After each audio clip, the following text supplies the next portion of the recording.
This new genre started with the 18th century, but actually they have certain origins, you know, from the very classical times. So a novel is a narrative fiction and published in a book, but the technique that we know it, the plot, the development of the plot, the beginning and the ending, this was not there during the 18th century.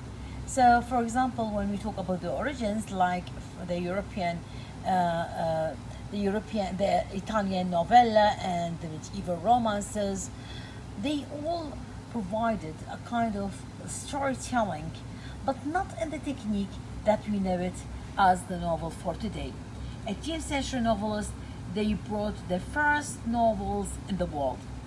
So why the rise of the novel in the 18th century? What are the factors that are responsible for this? There are so many factors, and most of them are not about literature, but about life and about the society. We are talking about the change in the society. The feudal system is becoming the beginning of the industrialized society. So there is a kind of realism that characterized the whole age. Spirit of realism, reason, intellect. These are the main characteristics. We are talking about the age of reason, we are talking about the neoclassical age, the restoration age. So there are many philosophers in the 17th century, like Descartes and Locke. They actually shaped the intellectual life of the 18th century. When we talk about the reading public, they wanted to see something about their life in the books that they are reading. So these novels of Defoe and Richardson, they show the struggle of the middle class, and this kind of struggle is recognized by the reading public and by the third year. Also, we have the availability of the printed materials, because now it's industry.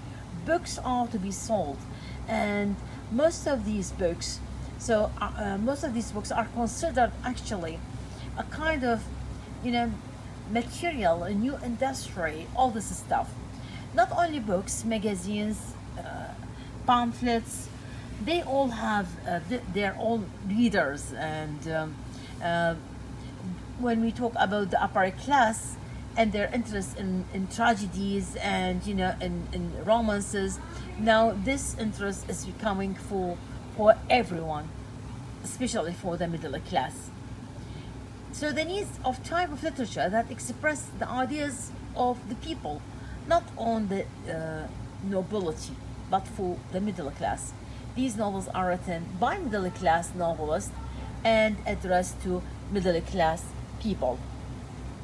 So the rise of the novel is very much connected with the rise of the middle class, a kind of development for something new in the society. A new class, it means a new education, a new economic status, whether for their leisure time or whether for their education. They were very much interested in reading the new books and the new novels. We talk about the rise of the woman, because this is for the first time we have women rich from the from the middle classes, and these can participate in the activities with men and engage themselves in lots of activities like literary salons, like drinking, leisure time. One of the reasons also the decline of the drama, because of so many other social stuff about that restoration age, lots of stuff that were not accepted by the English people, and there were the subject matter of the theaters. So people, they wanted to see something about their life, and they couldn't see that on theater.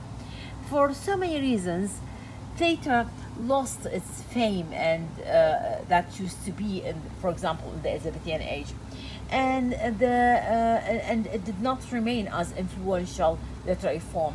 So that's why we had a dominant literary form, that is the novel and the narrative, and this overcome many other stuff. One of the reasons for the decline of the drama, also economic reason, because people, instead of buying a ticket for the theater, they can have the book, and they can even have it free when we have circulating libraries. The first libraries appeared in the 18th century.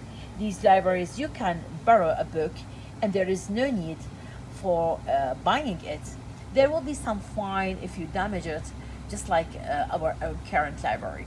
So these circulating libraries, they provided people with books, and most of these books, they were novels and fiction. Also, there were some children literature, some books were non-fiction, but the books of the novels, they provided entertainment as well as knowledge. We are talking about the colonization era. We are talking about people, the English people who are, they can't sit in their garden and they can have a book like Robinson Crusoe, and they can have knowledge about Brazil and plantation, for example, or Africa, somewhere beyond England. And this is one of the reasons that these books were very much they received in very a very well reception among the English readership. We owe the 18th century, we owe those 18th century English novelists the novels that we are having and enjoying after so many centuries in our own time.